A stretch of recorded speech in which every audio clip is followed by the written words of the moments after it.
In today's video, I'm going to show you how to troubleshoot and repair a computer power supply. I have this computer here, and this is a power supply that's less than 2 years old. And the computer just doesn't power on anymore. You can see here, I'm going to press the power on button, doesn't work. And we're going to figure out what's the issue here. I connected this power supply to this power supply diagnostic tool, and I'm going to turn this on. You can see normally at least most of these lights will come up except one, but instead on this one there's only the plus 5 volt VSB that's lit on, and that's really a bad sign, which means the power supply has a problem. So we're going to open it up after we disconnect the power supply from the power source and see what's going on. So I took the cover off from this power supply, and I can already see some obvious signs of problems. For one, you can see the capacitors are swollen. There's one, there's a second one here. You can see from the side, the top is obviously bulged, and here are two more bulged capacitors, and one is even leaking electrolytic solution that's dried up. So these are 4 bad capacitors, and I'm going to replace them, and also I'm going to preventively replace the other 2, which are going to go bad anytime, and that's going to be our solution.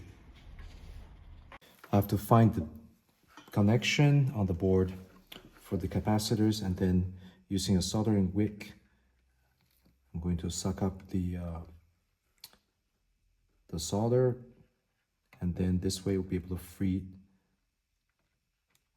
the legs of the capacitor, and that will allow me to remove them.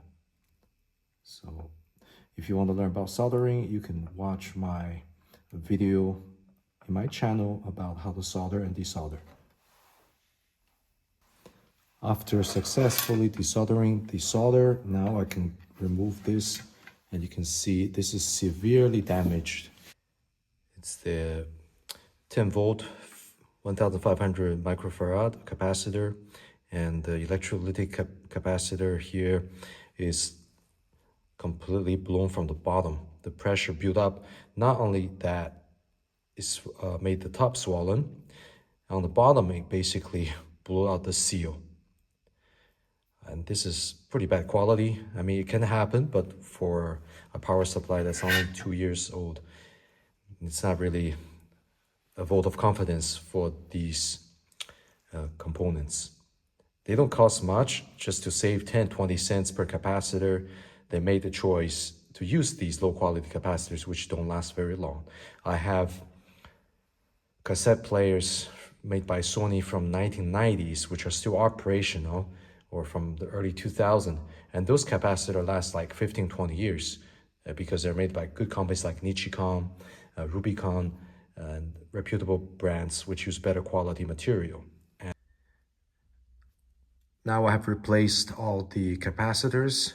You can see these are the old capacitors. These are the 4 obviously bulging and damaged capacitors, and these 2 I replaced just because most likely they're going to go bad too, the 16 volt 1500 microfarad and the 16 volt 470.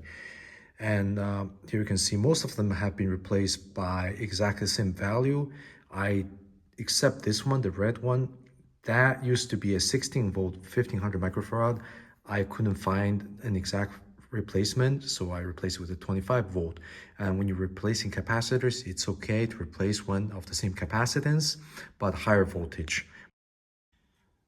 Now I put the circuit board back in the case. I'm going to close it and go test it. And now let's take a look, turning on the power supply to see if it passes the test here. As you can see, all the necessary lights lit up, whereas before there was only the plus 5 volt. So now, and this is normal, not to have the negative 5 volt light up. So we successfully repaired the power supply. Now we're just gonna have to connect it to the computer, put in the case, and test it in live application.